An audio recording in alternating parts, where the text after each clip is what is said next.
बाकी दोनों कोणों का जोड़ भी कितना होगा, 90 होगा, तभी तो 180 हो पाएगा। और यहाँ पे आखना अगर ये z है और ये x है और ये y है तो z का मान तो ग्रेटर देन 90 डिग्री है, तो फिर x प्लस y का मान लेस देन 90 डिग्री होगा। अच्छा, इन बातों पर जोर मत दो क्योंकि यही चीज़ आपको समझ में नहीं आती है। तो देखिए हमें समझना क्या है, ध्यान रखना 90 डिग्री के सामने वाली भुजा ये कहलाती है आपकी कर्ण, अंग्रेजी वाले से कहते हैं हाइपोटेन्यूज, ठीक है, हाइपोटेन्यूज। ये जो नीचे आपका है ये कहलाता है बेस, हिंदी में कहलाता है आधार।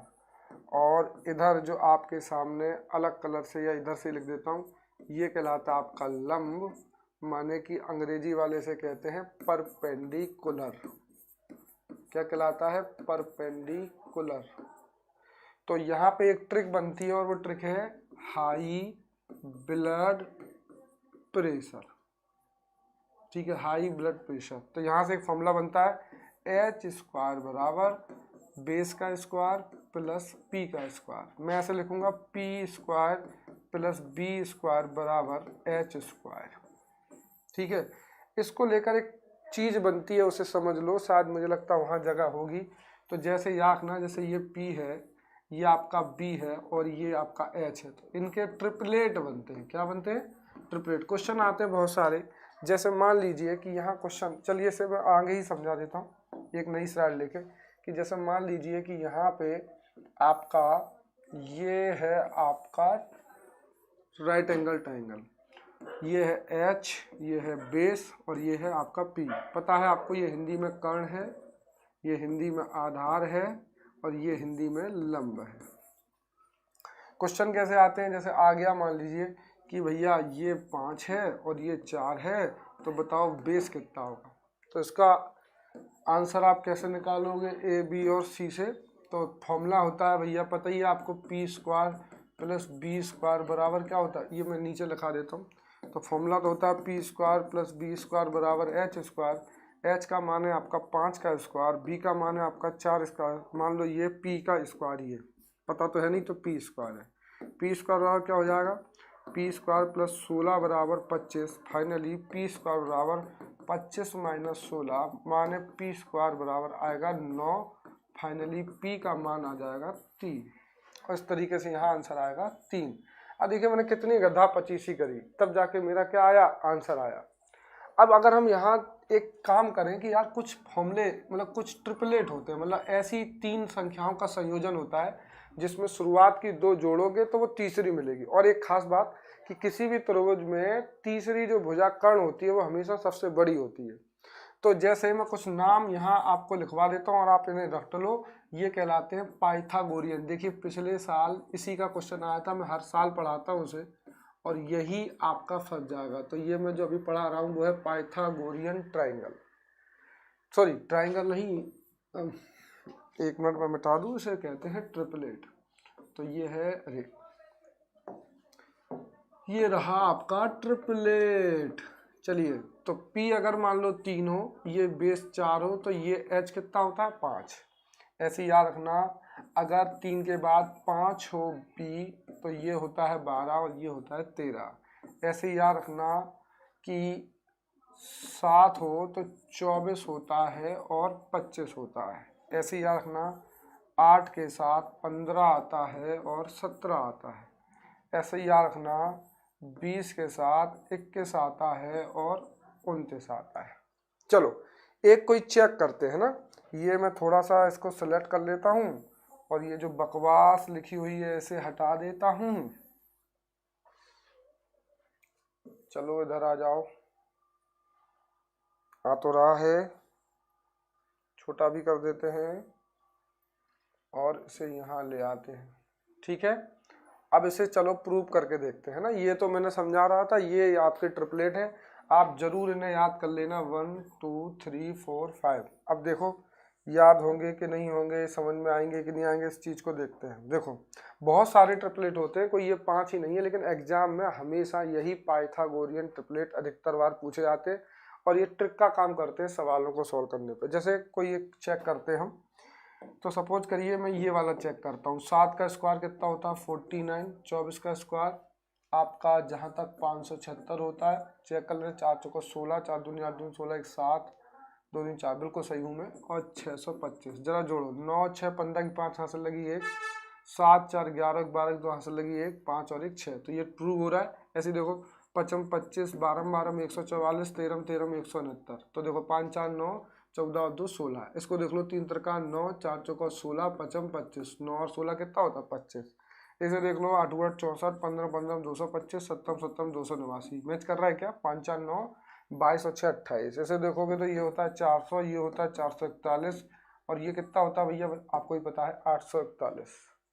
घर पे जाके करना, तो जोड़े बना के याद करो, आसानी से याद हो जाएगा। ठीक है, तो ये है 3 4 5 5 12 13। ये क्रम से थोड़ा देख लो, 3 के बाद 5 7 8 9 का भी होता है, लेकिन इतना इंपॉर्टेंट नहीं, मैंने लिखा। 20 भी होता है। बड़ी संख्या का मान छोटी दो संख्याओं के मान के बराबर होगा, ऐसा तो नहीं है बेटा, इनके स्क्वायर का मान बराबर होगा, है ना। अब आते हैं ये, तो 3 4 5 मतलब 3 त्रिका 9, 4 चौका 16, 55 25 जोड़ने में आ रहा है। तो याकना किन्हीं भी दो संख्याओं का जोड़ तीसरी संख्या के बराबर हो तो वो ट्रिपलेट कहलाता है। बहुत इंपॉर्टेंट है। अब दुनिया भर के और क्वेश्चन आ सकते हैं, चलिए थोड़ा सा प्रैक्टिस करते हैं इन क्वेश्चनों को। मैं एक काम करता हूँ, एक नई स्लाइड ले लेता हूँ या यहीं पे समझाता हूँ। ठीक है, एक अलग कलर से। ये मेरा एक ट्राइंगल है, ठीक है, ये मेरा एक राइट एंगल ट्राइंगल है। अब देखो, मैं घुमा के क्वेश्चन पूछूंगा। जैसे मैं बोलूँगा आपसे कि यहाँ पे 8 है और यहाँ पे 6 है, तो बताओ यहाँ क्या होगा। अब आप क्या करोगे, 6 छक्का 36, 8 64। हाँ सर, हो रहे हैं, ठीक है।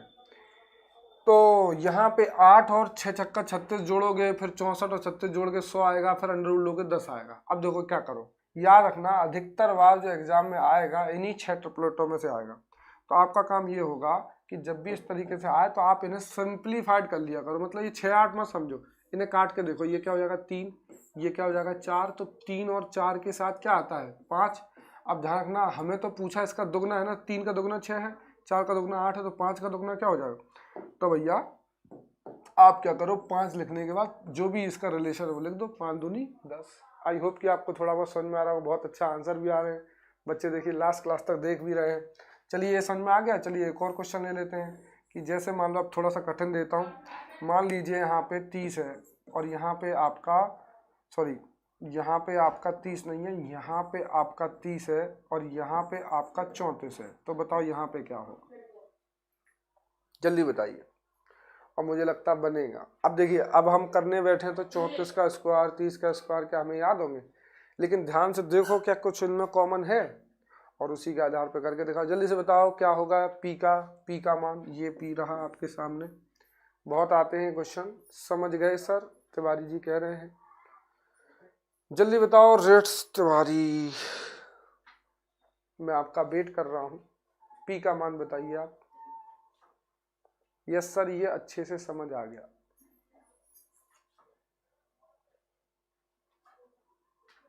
निहाल अग्निहोत्री ने आंसर दिया है 10। स्नेह त्रिपाठी कह रहे हैं 16।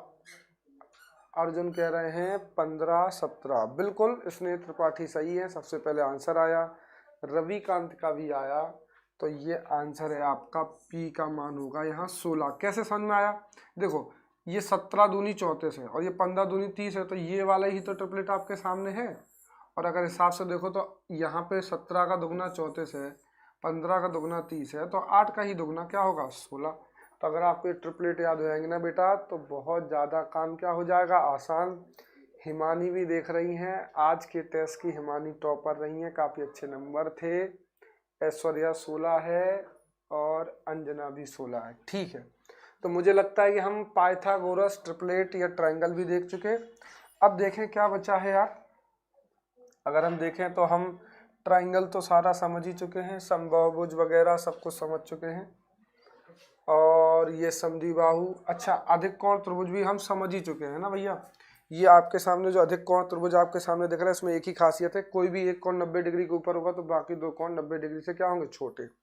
अब एक क्वेश्चन जो आया था इस वाले पेपर में, वो बड़ा बेसिक सा प्रश्न था कि हमेशा आंकना कोई भी अगर त्रिभुज होगा, मैं त्रिभुज पे पहुंच जाऊं पहले, तो याद रखना त्रिभुज में हमेशा कोई भी दो भुजाओं का योग तीसरी भुजा से क्या होता है, बड़ा होता है। माने अगर ये त्रिभुज ए बी और सी है, तो यहाँ A B plus B C का मान तीसरी भुजा ए सी से हमेशा बड़ा होगा तो ही त्रिभुज बन पाएगा, अदरवाइज नहीं बन पाएगा। और दूसरी बात, त्रिभुज बनने के लिए और क्या होना चाहिए, तीनों कोणों के मान का जोड़ 180 डिग्री होना चाहिए। दो बातें खास है, इन्हें याद रखना। ये मेरी आपकी बात का त्रिभुज नाम का जो भी चीज़ें हैं, अधिकतर चीज़ें मैंने ख़त्म कर दी। आप देखेंगे इससे बाहर पेपर में कुछ नहीं आता है। तो इस तरीके से ये सारी बातें हो गई। A B plus B C greater than A C X Y plus Z 180 degree. Triangle को लेकर हमने पूरी बात फिर से जान ली। देखो यहाँ सामने बस ये ट्राइंगल बना हुआ है। विषम बाहु की खास बात क्या है, देखिए अब देखना हम इसे रिवीजन और कर लेते हैं ना, तो बात ही बातों में मेरा सब कुछ खत्म हो जाएगा। पेन को छोटा करता हूँ। देखो मैंने क्या जाना, हमने जाना कि जब भी यहाँ आएगा तो ये भुजाएं हैं ए बी और सी, P बराबर निकलेगा a plus B plus C. यहाँ पे एक फॉर्मूला बनता है root of S minus A S minus B S minus C. एक बात और जानी हमने यहाँ पे कि एक और फॉर्मूला हो सकता है कि 1/2 बेस इंटू हाइट। अब हम यहाँ आए तो यहाँ h का मान क्या निकला था, आपको पता होगा कि ये a स्क्वायर था, फिर b/2 था, तो 4a square minus B square upon 2 निकला था। इसके हिसाब से हमें p चाहिए तो क्या था, 2a प्लस b था। और हमारा एरिया कितना था, थोड़ा छोटा लिख रहा हूँ लेकिन शायद रिवीजन करवा रहा हूँ। सर जाने से पहले 93 क्वेश्चन प्लीज़ बता बेटा। अब मैं ज्योमेट्री जैसे ख़त्म करवा दूँ ना, इसके बाद हिमानी तो मिटावा से हो। अगला है एरिया इक्वल टू क्या होता है, तो एरिया की बात करते हैं। तो एरिया अपना होता 1/2 बेस मतलब b था इंटू हाइट कितनी थी, root of 4a square minus B square upon 2।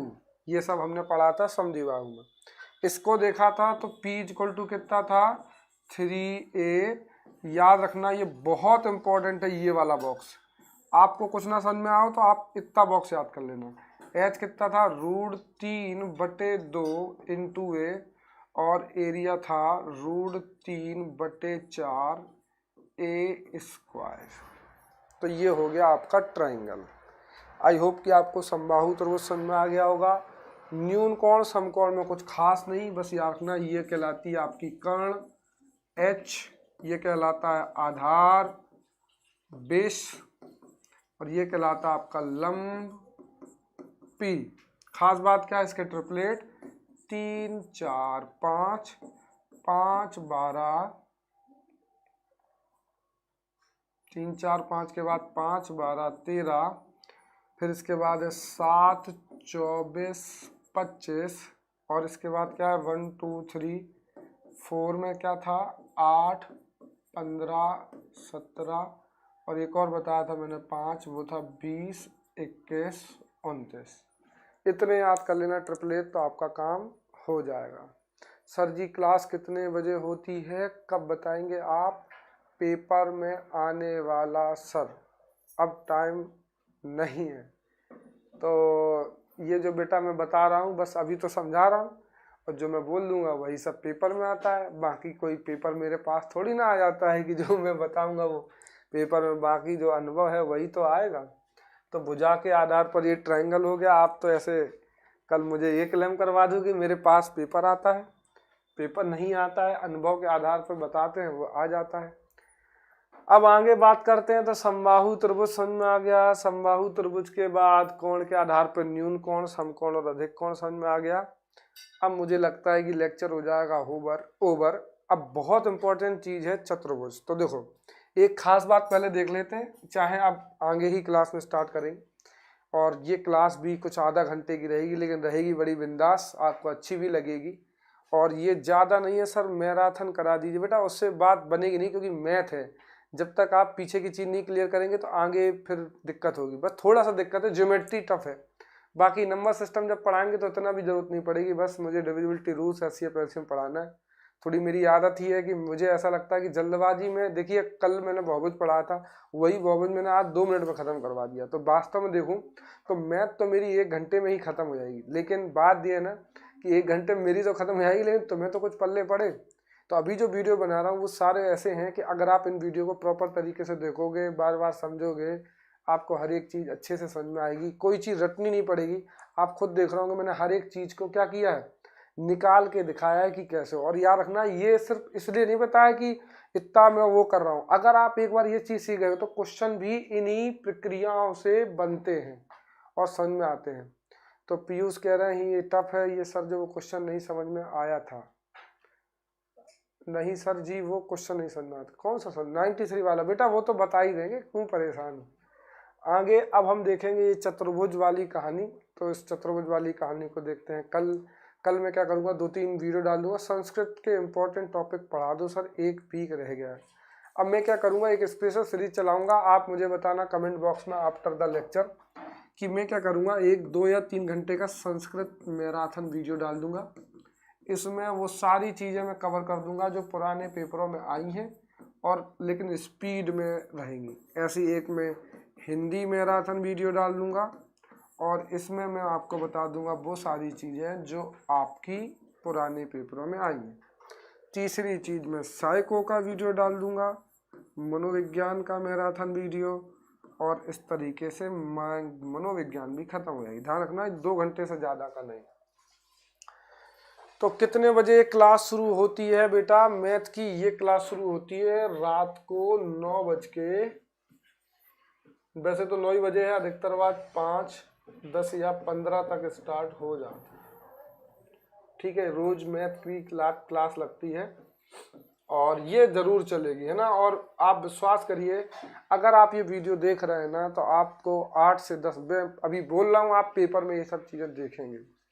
तो थोड़ा सा धैर्य रखिए और मैथ को इसके साथ ही कवर करते जाइए। बाकी आप बहुत जगह से कर ही रहे होंगे, लेकिन आपको मैं विश्वास दिलाता हूँ कि 1-2 दिन में बहुत सारी चीज़ें कवर हो जाएंगी। थोड़ा सा मुझे ऐसा लगता है कि आज काफ़ी कंसेप्चुअल चीज़ें थी। आज का वीडियो देख लो, कल क्वाड्रिलेटरल लॉ देखना, फिर इसके बाद वृत्त और घन में ज़्यादा देर नहीं लगेगी, क्योंकि फिर वो चीज़ें समझाने के लिए काट है नहीं। सर कुछ इंग्लिश का मटेरियल भी प्रोवाइड करा दीजिए।